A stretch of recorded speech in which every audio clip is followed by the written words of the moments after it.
The interesting thing was that preparing for this podcast did not go according to plan.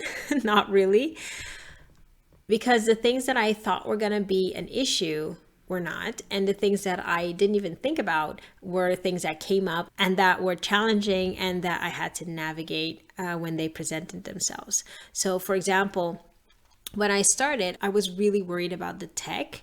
I thought that the tech was going to be the hardest thing, how the podcast kind of hangs together and, how to actually get it published on the different podcast apps.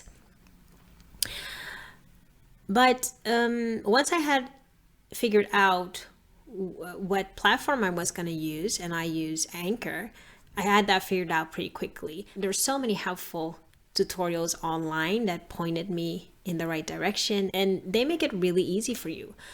Once I decided that I was going to use Anchor, like everything was there for me to publish it to the different channels. You just basically click on the link to like publish to Apple Podcasts, and then it sends you straight to the place where you can upload your first episode.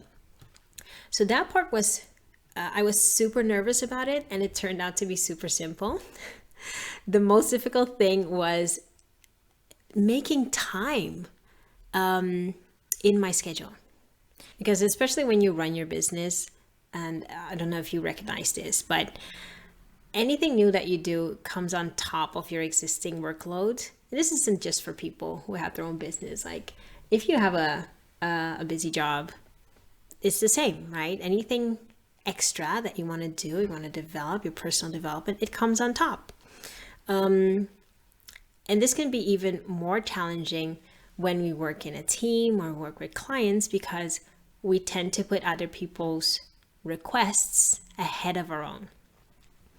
So one of the ways that I navigate this is by spending at least 10 minutes at the start of my work day to think about what I would really like to get out of that day.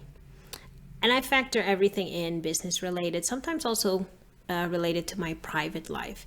And it's a way for me to prioritize my own wishes. It's a way to prioritize your own goals and dreams, and to make them a priority, give them a place of honor in your day.